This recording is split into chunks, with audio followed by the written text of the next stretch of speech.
Hey everyone, Tim Muldoon back for day 16 of Ignatian mindfulness, and thanks to all of you who have been walking with me for the past 15 days. I hope this has been helpful to you.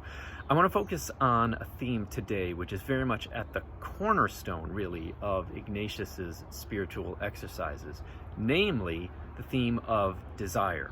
So St. Ignatius describes his spiritual exercises as ways of kind of disciplining our desires in ways that allow the good ones to flourish and the not so good ones to kind of wither away.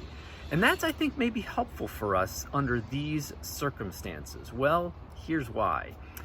We can't do what we normally do. And so there are a lot of kind of unrequited desires that we're experiencing. Some are going to be very basic. I would like to go see my friends. I would like to go to a restaurant. I would like to go get my haircut, whatever it is. These are perfectly normal desires, but the lack of them kind of makes us ask the question, well, which desires are the important ones? And can I get by with, not responding to some of them? So, I touched on this earlier. There are some that are obvious. You need to eat, you need to drink, you need to have shelter. Those are perfectly normal desires. But once you get beyond those very basic ones, the question then becomes, what allows me as a human being to flourish?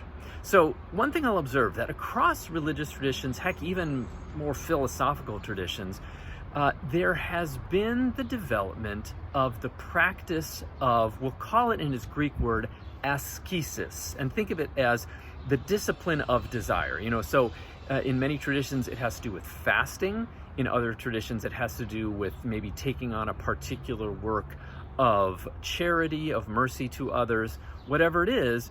But the point is that there are, across these different traditions, the recognition that sometimes it is good not to always get what we want. So during this very odd period, maybe this is the time to really start to ask the question, which desires lead me in the direction of a greater personal freedom? So again, remember, we're not able to just simply respond immediately to every desire that we experience, but that may be a good thing. If for no other reason than that experience of lack encourages in us a better awareness of the things that we desire. And notice, by the way, that many of the things that we desire are really just responses to stimuli. And in fact, and here again, I borrow from René Girard, the great French-American thinker, very often our desires are copying other people's desires. So we see the model, we say, oh, that's how I get to be popular or rich or whatever it is, and I want that thing too.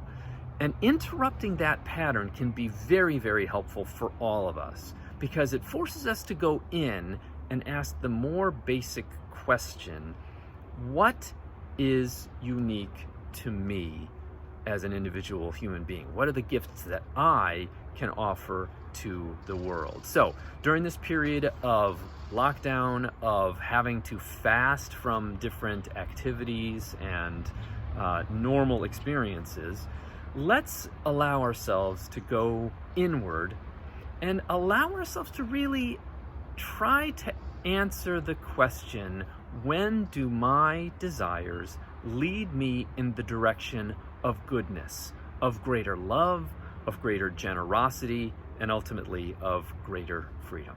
So I hope that is a helpful thought for today. I will see you next time.